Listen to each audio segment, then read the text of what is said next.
नमस्कार।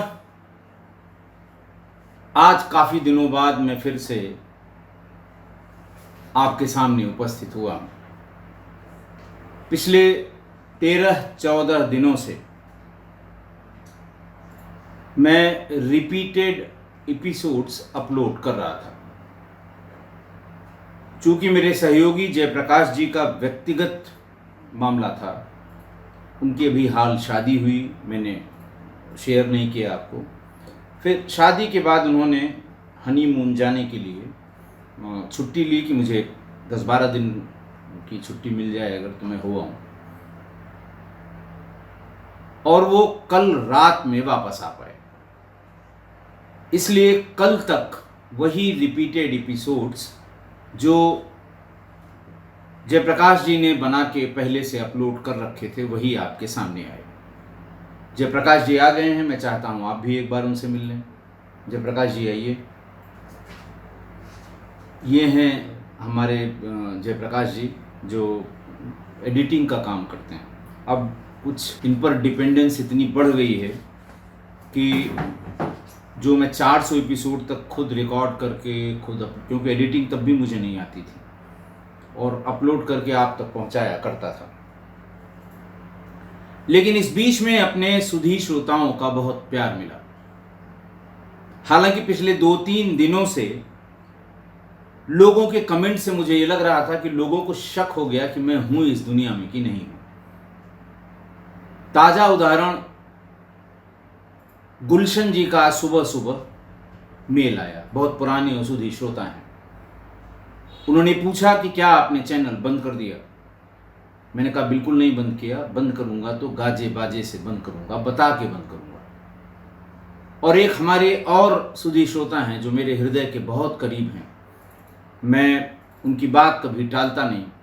कल अचानक रात में उनका एक मैसेज आया और उन्होंने ये लिखा कि अगर आप ठीक ठाक हैं, सही सलामत हैं, तो एक वॉइस क्लिप रिकॉर्ड करके और भेजें जिसमें मेरा भी नाम लें, ताकि मुझे इत्मीनान हो जाए कि आप ठीक ठाक हैं, सही सलामत हैं। तो आपके स्नेह से, आपके प्यार से, आपकी फिक्र से, आपके ऐसा सोचने से कि पुरानी एपिसोड या रिपीटेड एपिसोड अब ठीक नहीं है, मेरा भी हौसला बढ़ा है। मुझे लगा है कि लोग फिक्र करने वाले हैं इस दुनिया में। और इतने लंबे समय के लिए मैं कभी पिछले 3 सालों में गया भी नहीं था। लगभग प्रतिदिन आपको अपराध से रूबरू कराने की जो मेरी आदत थी वो मैं उसको हमेशा करता रहा। तो एक बार फिर मैं सबका धन्यवाद करता हूँ और आपके सामने उपस्थित हूँ। बिल्कुल ठीक ठाक हूँ, किसी तरह की कोई परेशानी नहीं। परेशानी वही थी जो आज जयप्रकाश जी ने वापस आके, ये केरला गए थे, 3 दिन इनका जाने में और 3 दिन आने में, इसलिए मैं कोई टोका टाकी भी नहीं कर पाया कि इतने दिनों के लिए जाना ठीक नहीं है। बहरहाल इसीलिए मैं आज का जो वाक़या आपको बताऊंगा वो बिल्कुल हालिया है, हाल फिलहाल की है।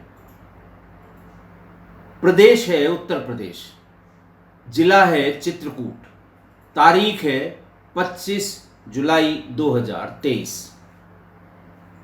रात का वक्त था, थाना है मानिकपुर। रात का वक्त था कि माँ बाप अपनी 16 साल की एक नाबालिग लड़की जो मानिकपुर के आदर्श इंटर कॉलेज में 10वीं की छात्रा थी, उसको बहुत ही खराब हालत में थाने पर लेकर आए। थानेदार महोदय उस समय मौजूद थे, वीर प्रताप सिंह उनका नाम था, प्रभारी निरीक्षक मानिकपुर। मां ने जो बात बताई वो बहुत चौंकाने वाली थी, और पूरी बात सुनकर इंस्पेक्टर को भी ऐसा लगा कि कोई बहुत गंभीर बात है। मां ने बताया कि साहब अभी शाम को मैं किचन में खाना बना रही थी, तभी बेटी जिस कमरे में पढ़ती है वहाँ से रोने चीखने की आवाज़ आई। मैं भाग के गई तो वो अपने बिस्तर से नीचे फर्श पर बुरी तरह से कराह रही थी। मुझे लगा कि शायद बच्चियों को जो समस्या होती है उसकी वजह से ऐसा हो रहा हो, लेकिन ऐसा कुछ उसने नहीं बताया। काफ़ी उसको सांत्वना देने के बाद फिर उसने बुरी तरह से रोते हुए जो बात बताई, उससे माँ ने कहा कि मेरे पैरों की ज़मीन खिसक गई। उसने बताया कि स्कूल में छुट्टी के बाद मेरे टीचर इरशाद सर मुझे एक्स्ट्रा क्लास के बहाने रोक लिया करते थे। जब पूरी क्लास खाली रहती थी तब वो मेरे साथ गंदा काम करते थे। पहले उन्होंने 2 महीने तक इस तरह की गंदी हरकत मेरे साथ की।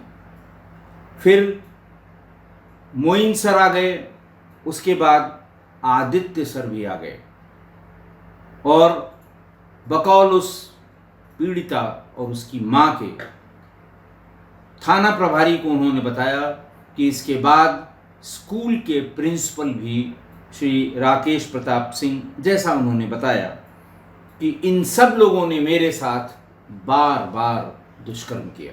उन्होंने कहा ठीक है, आप तहरीर दे दीजिए, मैं इसकी जांच करूंगा, ऐसा संभव नहीं है। और कोई FIR नहीं लिखी गई। अगले दिन फिर उनको बुलाया गया। अगले दिन वो फिर गए 26 जुलाई 2023 को, और वहाँ फिर वो थाने पर पहुँचे। लड़की की माँ ने कहा कि जब हम दरखास्त लिख रहे थे तो पुलिस वाले बार बार ये कह रहे थे कि जिसने भी ये गंदा काम किया है पुलिस उसको सज़ा देगी, लेकिन इसमें से प्रिंसिपल का नाम हटा दीजिए। और फिर पुलिस थाने में बैठ के पुलिस वालों के बार बार दबाव बनाने पर मैंने उनका नाम उस तहरीर से हटा दिया था।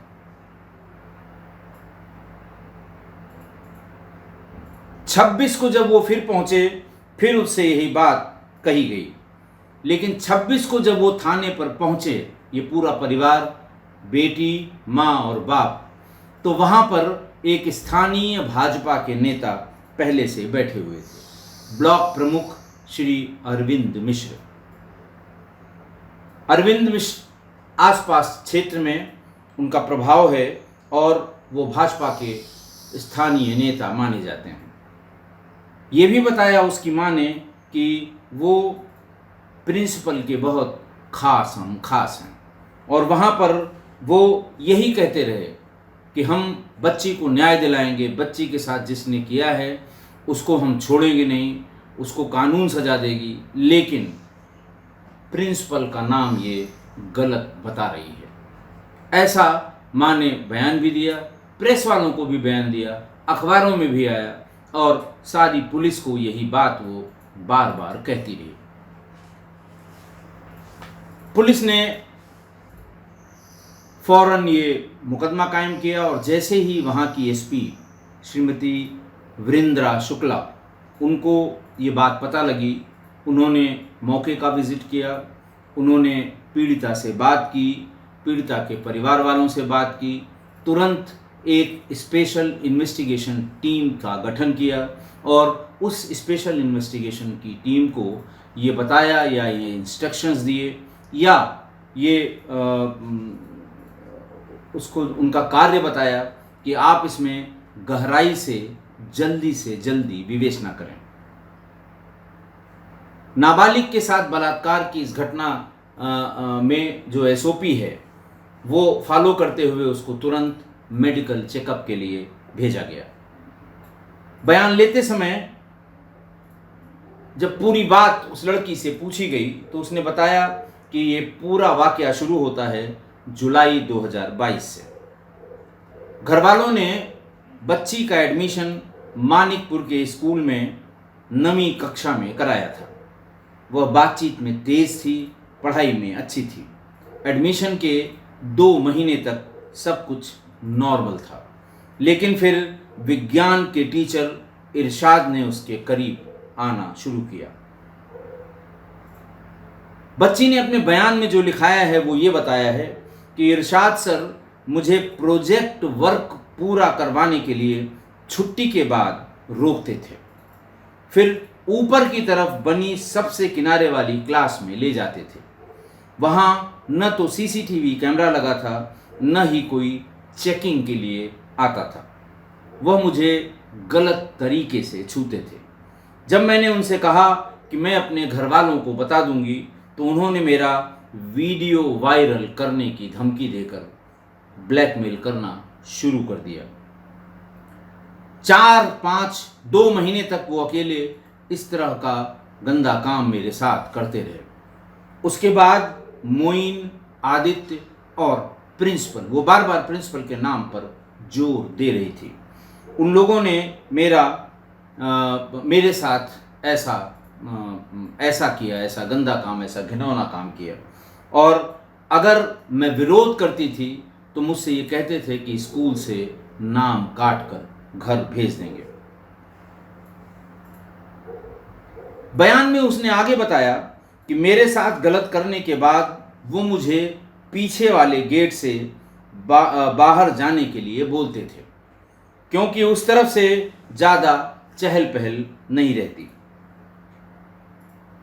मैं प्रेग्नेंट न हो जाऊं इस डर से प्रिंसिपल सर मुझे मानिकपुर CSC, जो सरकारी हॉस्पिटल होता है, मानिकपुर CSC ले जाकर गर्भ निरोधक गोलियां खिलवाते थे। मैं फिर कह रहा हूं कि ये उस बच्ची का बयान है। गोलियां खाने की वजह से मेरी तबीयत बिगड़ती गई और पेट में दर्द होने लगा। अचानक तकलीफ बढ़ी और मुझसे नहीं रहा गया, और जब मैं दर्द से तड़पने लगी और मेरी मम्मी ने बार बार मुझसे पूछा तो मैंने उनको पूरी बात बता दी।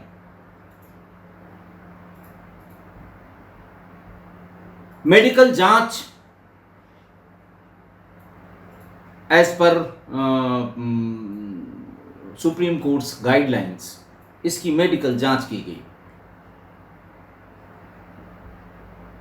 मेडिकल जांच में बच्ची के मेडिकल रिपोर्ट्स में ये पता लगा कि वो गर्भवती तो नहीं है, लेकिन उसके पेट और यूट्रस में सूजन है। अधिक मात्रा में गर्भ निरोधक गोलियां खाने से उसके यूट्रस में बहुत स्वेलिंग आ गई है। दवाओं के साइड इफ़ेक्ट के वजह से बच्ची को बहुत तकलीफ होने लगी है। इस तरह के कारण का जिक्र मेडिकल रिपोर्ट में आया है। प्रेस पहुंच गई, तमाम प्रेस में इसका हल्ला भी हुआ। 27 और 28 जुलाई 2023 को जिसने सोशल मीडिया या इलेक्ट्रॉनिक और प्रिंट मीडिया में को गहराई से देखा होगा, इस घटना का जिक्र सब जगह है। ऐसी ही एक प्रेस के ग्रुप से बात करते हुए पीड़ित परिवार ने तमाम आरोप लगाए। पुलिस का पक्ष जब पूछा गया तो एसपी श्रीमती वृंदा शुक्ला ने ये बताया कि घटना हुई है, बच्ची के साथ गैंग रेप की पुष्टि होती है और इसीलिए 4 व्यक्तियों को ताबड़तोड़ दबिश देके जल्दी ही गिरफ्तार किया गया है, जिसमें वो 3 नाम हैं, इरशाद, आदित्य और तीसरा जो टीचर था उसके लिए उसने बताया कि मोइन सर। जो उसने 3 नाम टीचर्स के बताए थे, उसके साथ साथ इरशाद, मोइन और आदित्य, इसके साथ साथ पुलिस ने पीड़िता के सगी बुआ के लड़के ओम प्रकाश को भी गिरफ्तार कर लिया। पीड़िता के परिवार ने जो प्रेस को बताया उनका ये कहना है कि 29 जुलाई को जब पीड़िता का कलमबंद बयान जुडिशियल मजिस्ट्रेट के कक्ष में, महिला जुडिशियल मजिस्ट्रेट के कक्ष में हुआ, तो उसने पूरी बात बताते हुए प्रिंसिपल का भी नाम उसमें लिखा था, लेकिन पुलिस राजनीतिक दबाव की वजह से उनको गिरफ्तार नहीं कर रही है। दूसरा आरोप ये भी लगाया पीड़िता के परिवार ने कि मेरे बहन के लड़के यानी पीड़िता के बुआ के लड़के ओम प्रकाश को गलत फंसाया जा रहा है, उसकी गिरफ्तारी बिल्कुल गलत है। एक आरोप और पुलिस पर लगाया गया कि जिस आदित्य का जिक्र एफआईआर में और अपने बयानों में पीड़िता ने किया है, पुलिस ने उसके स्थान पर किसी दूसरे आदित्य को गिरफ्तार करके जेल भेज दिया है। ये आरोप हैं पीड़िता के परिवार के।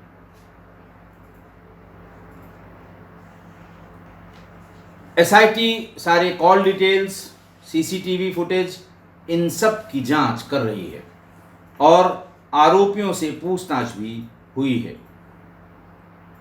एक बात साबित हो गई मेडिकल रिपोर्ट से कि पीड़िता के साथ गैंग रेप हुआ है।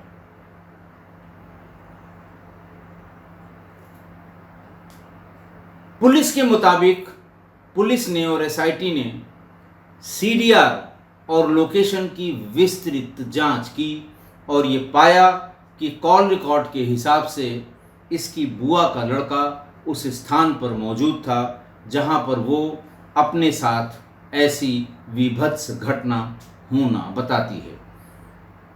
पुलिस बहुत साफ साफ कहती है और सभी पुलिस अधिकारियों के बयान में स्पष्ट आया है कि और लोगों के विरुद्ध तो हम एविडेंस कलेक्ट कर रहे हैं, लेकिन ओम प्रकाश हर हाल में इस घटना में शामिल था, यानी उसने अपनी ममेरी बहन पीड़िता के साथ बार बार दुष्कर्म किया था।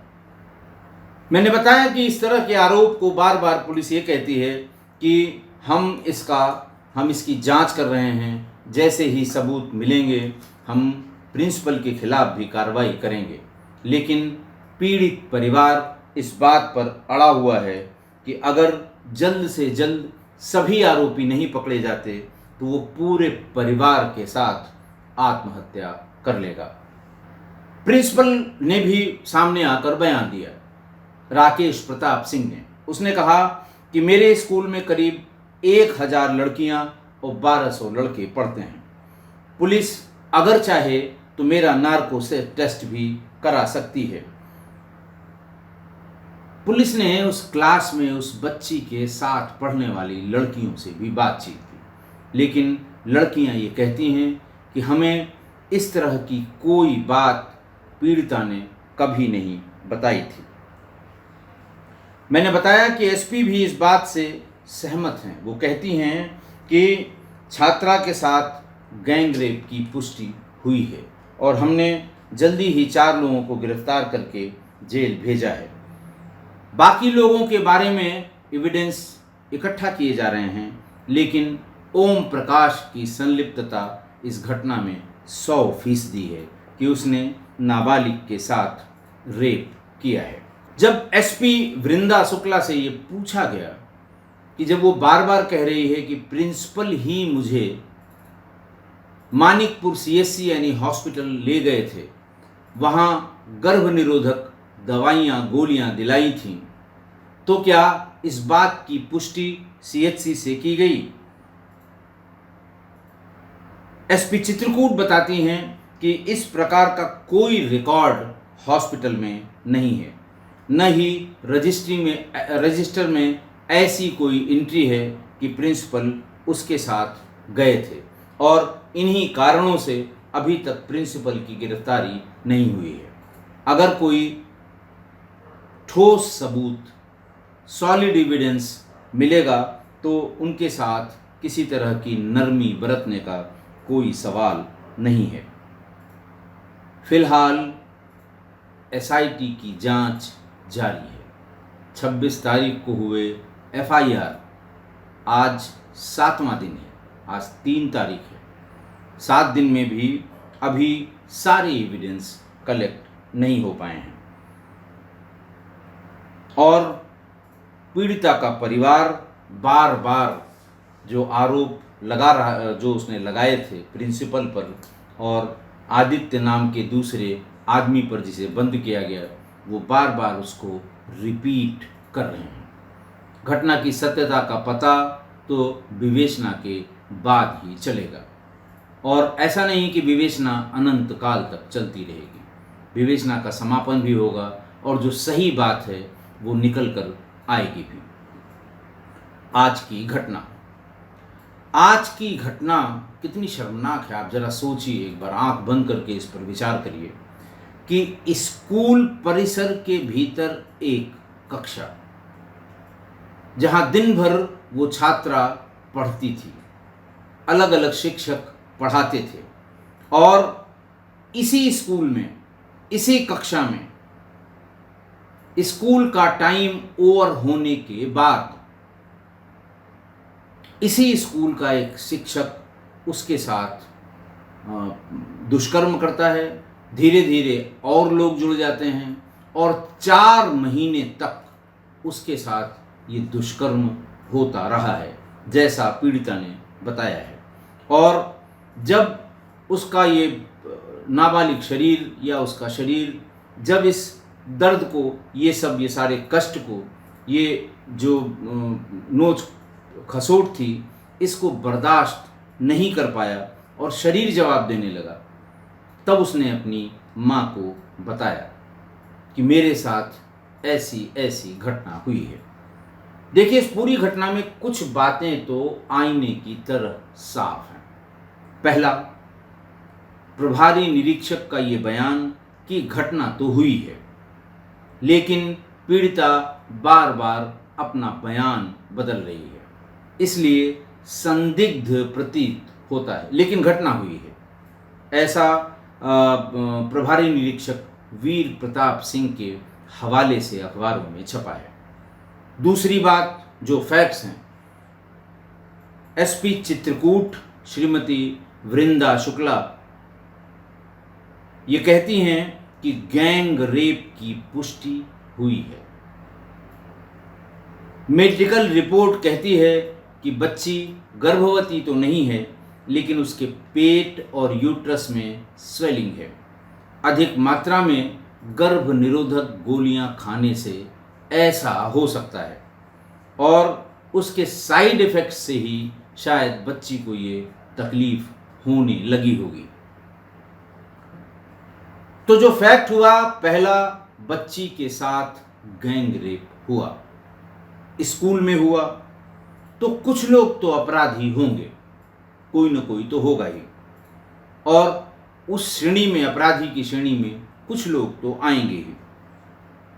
यहीं पर पुलिस और पीड़िता के परिवार के बयानों के बीच में बड़ा भारी अंतर दिखाई देता है। पीड़िता ने प्रिंसिपल द्वारा रेप किए जाने और गर्भ निरोधक दवाइयां या गोलियां दिए जाने की बात बार बार रिपीट की है और पुलिस कह रही है कि, और खासकर एसपी जो चित्रकूट की हैं, महिला अधिकारी हैं, अच्छी अधिकारी हैं, नई बैच की हैं, अच्छी रेपुटेशन के अधिकारी हैं, वो ये कहती हैं कि अभी प्रिंसिपल के खिलाफ पुख्ता सबूत नहीं है, विवेचना हो रही है, जैसे ही सबूत मिलेंगे उनके विरुद्ध भी कार्रवाई की जाएगी। ऐसा उनके बयानों से, जो अखबारों में और मीडिया में आया है, उनके बयानों में यही बात कही गई है। दूसरा विरोधाभास, पीड़िता का परिवार कहता है कि पीड़िता की बुआ के लड़के को पुलिस ने फर्जी तरीके से फंसाया है। पुलिस कहती है कि दूसरों के खिलाफ तो हम बहुत कन्फर्म नहीं हैं, अभी सबूत इकट्ठा किए जा रहे हैं, लेकिन पीड़िता की बुआ का लड़का ओम प्रकाश 100% इस गैंग रेप में शामिल था। इस बात के स्पष्ट और पुख्ता प्रमाण हैं, ऐसा पुलिस कहती है। तीसरा आरोप या तीसरा विरोधाभास, यानी पुलिस ने आदित्य नाम के एक आदमी को गिरफ्तार करके बाकी टीचर्स के साथ जेल भेज दिया। पीड़िता का परिवार कहता है कि हमने जिस व्यक्ति का नाम एफआईआर में आदित्य लिखवाया था, उस आदमी को पुलिस ने बचाया और किसी दूसरे व्यक्ति को आदित्य के नाम से जेल भेज दिया गया। ये जांच का विषय हो सकता है। उनके इस आरोपों की पुष्टि या कितना गलत है, ये ज़रूर एसआईटी इस बात का निर्धारण करेगी कि जिस व्यक्ति के बारे में बयान दिया गया है, ये वही व्यक्ति है जो जेल भेजा गया या दूसरा कोई व्यक्ति है।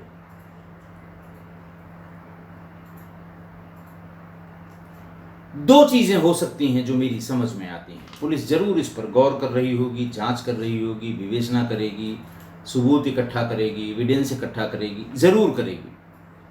प्राइमा फेसी इस तरह की घटनाओं में जो मेरे कार्यकाल में मेरे सामने से निकली हैं, वो दो संभावनाएं हो सकती हैं। क्या हुआ होगा ये पुलिस जानेगी, विवेचना करने वाला जानेगा, वहाँ के प्रभारी जो अधिकारी हैं वो जानेंगे, एसआईटी में जो शामिल है वो जानेंगे। पहली बात, जो पहली संभावना है वो ये कि बुआ के लड़के को पीड़िता के किसी टीचर से संबंध के बारे में जानकारी हो गई, किसी तरह से हो गई। छोटा सा कस्बा है, बच्चों से हो गई, बच्चियों से हो गई, परिवार के किसी सदस्य से हो गई, कहीं से जानकारी हो गई और इस जानकारी पर ब्लैकमेल करने के लिए उसने भी, यानी बुआ के लड़के ने भी वही किया जो उसके साथ टीचर कर रहे थे। दूसरी संभावना कि किसी टीचर को या जो आरोपित टीचर हैं उनको पीड़िता के उसकी बुआ से संबंध की जानकारी हो गई। ये दूसरी संभावना है, संभावना ही है, अनुमान है मेरा कि उनको किसी तरह से, वो भी कोई ऐसा नहीं है कि किसी दूसरे प्रांत से आए होंगे। बुंदेलखंड का पिछड़ा जिला है चित्रकूट, बहुत ही धार्मिक जिला है चित्रकूट। उनको शायद ये कहीं से जानकारी हो गई हो कि इस लड़की को, जिसे वो पढ़ाते हैं प्रतिदिन, उसकी बुआ से संबंध है और इस बात को लेकर उसने, यानी टीचर ने, इस घटना के आरोपित टीचर ने पीड़िता को ब्लैकमेल किया हो। अब ये सारी बातें तो एसआईटी की विवेचना से साफ हो पाएंगी और मुझे उम्मीद है कि महिला एसपी बच्ची के साथ हुई इस घिनौनी वारदात का पर्दाफाश जरूर करेंगी, सही पर्दाफाश जरूर करेंगी, बिना किसी राजनीतिक दबाव के सही पर्दाफाश जरूर करेंगी। पूरी उम्मीद है मुझे इस बात की कि वो किसी राजनीतिक दबाव में आए बिना जो सही है फैक्ट्स के साथ उसे बाहर लाएंगी, क्योंकि ये जानना बहुत ज़रूरी है। क्योंकि इस घटना में कहीं न कहीं से जितने आरोप प्रत्यारोप परिवार वाले या बाकी लोग लगा रहे हैं, थोड़ी बहुत राजनीति की दुर्गंध आ रही है, बदबू सी आ रही है कहीं न कहीं राजनीति की। लेकिन ये काम पुलिस का है कि उसे साफ करे, आईने को साफ करे, ताकि सही दिखे।